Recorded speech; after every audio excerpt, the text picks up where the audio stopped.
kulanti wacan saaxiibayaal halkan waadka wararka kusoo dhawaada wararkii ugu dambeeyay xaaladda guud ee dalka qodobada ugu waaweyn warkeena aad ku daawan doontaan waxaa ka mid noqonaya maasalaad iyo qorqoor oo qorsho weyn ka wada deegaanada galmudug xasan sheekh maxamuud oo mar kale diiday in la jahwareeriyo ciidamada qaranka ciidanka gorgor oo dagaal ka baxay iyo wararkii ugu dambeeyay furimaha dagaalka ayaan saaxiibayaal warkan ku falanqeyn doonaa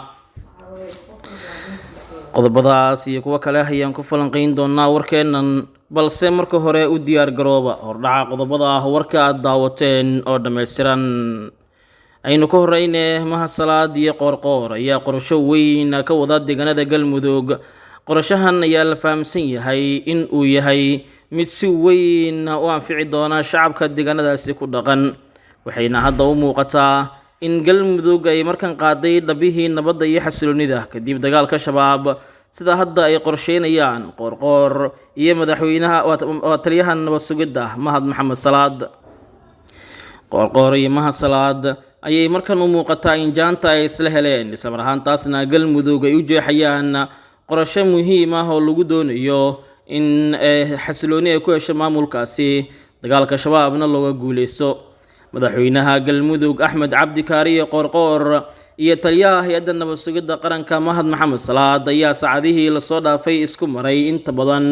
furimaha dagaalka ee gobolada mudug iyo galguduud ee bartamaha soomaaliya safar ay kaga baxeen dhuusamareeb ayay mas-uuliyiintaasi isaga gudbeen degmada webxo deegaanka xinlabi oo maalin ka hor laga xoreeyey shabaab ugu dambeyntii qoorqoor iyo mahad salaad ayaa ku hoyday furinta xigta degmada wisil oo saldhig waa ciidamada xoreynta bacadweyn iyo deegaano badan oo dhaca koonfurta gobolka mudug labadan mas-uul ayaa fursad u helay in ay la kulmaan oo habeen la hoydaan shacabka deegaanka xinlabi oo shabaab intii ay jireen ay u taliyeen deegaankaasi ayaa dhulkii la xoreeyey uga duwanaa in shacabkii ku noolaa uusan hal qof ka raacin kooxda al-shabaab dadka reer xilnabi oo soo saara cusbada ayaa markii ay shabaab isaga carareen deegaankaasi waxay isku diyaariyeen inay soo dhoweeyaan ciidamada dowladda taas oo ka yaabisay ciidamadii arki jiray inay tagaan deegaano cidla ah oo shacabkii ku noolaa ay shabaab ka daba carareen deegaanada dhegahaye iyo laasgacanay oo hoos tagta degmada wisil ayay gaareen qoorqoor iyo mahasalaad oo safar ku maraya furinta labadaas deegaan oo aada ugu dhow bacadweyn ayaa gacanta dowladda soo galay labadii maalin ee u dambeysay qoorqoor iyo mahad salaad oo wasiirka gaashaandhiggu uu helinayo ayaa horey 3 habeen u joogay deegaanada ceel helay iyo ceel garas oo bari ka xiga dhuusamareeb halkaas oo laga saaray qawaariijta shabaab wasiirka difaaca Soomaaliya ayaa weli ku sugan ceel helay oo ka mid ah furimaha ugu khatarta badan oo shabaab ay ka dhow yihiin halkaas wuxuu wasiir jaamaca ku hoyday habeenkii shanaad oo xiriira in madaxdu tagto furimaha dagaalka ayaa wax weyn uga dhigan ciidamada qaranka iyo dadka deegaanka ee dagaal ku jira waxaana muuqata in mas-uuliyiinta muhiimka u ah dagaalka al-shabaab aysan waayahan u shaqo tegin xafiisyadoodii taasoo soo dejisay ama soo dejin karta in lagu guuleysto qawaariijta madaxweynaha galmudug oo muddo bilaa doorka ku jira ayaa isku maray furimaha aaga wabxoo gaar ahaan deegaanka burijeed oo koonfurta galguduud ilaa degmada wisil ee koonfurta muduga ka xigta tani waxay muujinaysaa in loo soo wada jeestay dagaalka qawaariijta oo madaxweyne xasan sheekh uu helay mas-uuliyiin ku garab taagan dagaalka uu hogaamintiisa kaga soo guuray madaxtooyadii qaranka ee muqdisho xog kale oo aan helnay waxay sheegaysaa in taliyaha nabad sugidda Soomaaliya mahad maxamed salaad uu dejiyay qorshe istiraatiijiyad ballaaran ah oo deegaanada galmudug looga saarayo kooxda shabaab waxaana wararku ay sheegayaan in mahad maxamed salaad uu ka dalbaday qoorqoor in la dejiyo xaaladda siyaasadeed ee maamulka oo la joojiyo buuqa ka taagan cabud waaq iyo diidmada meesha mareexaan mahad salaad ayaa yidhi waxaan u baahanahay galmudug midnimo leh xor ah kana madax bannaan argagixiso waana in marka hore la mideeyaa beelaha iyo dadka deegaanka si galmudug ay u dhisanto mahad maxamed salaad ayaa hadda u muuqdaa in durba uu sii falanayo wadadii uu xilka madaxweynaha galmudug ku heli lahaa mar haddii uu ka shaqaynayo xoreynta deegaanada galmudug iyo mideynta beelaha halkaasi wada dega axmed cabdi kaariye qoorqoor oo isagu il gaara isaga eegaya mahad maxamed salaad isha kalena ee kula socda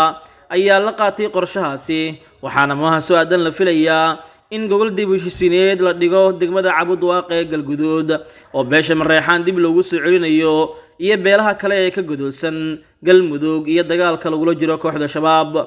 Qorqor iyo mahasalaad qorshahooda ayaa ah mid weyn oo nacfi u lahaan doona Galmudug xoreynta kadib, waxayna hadda u muuqataa in ay sii diyaariyeen istiraatiijiyadii loo xukumi lahaa Galmudug oo shabaab la'aan ah, maadaama inta badan gacanta ay soo wada geli doonaan deegaanada Galmudug ee ka kooban tahay ee kooxda shabaab markii hore ay joogeen.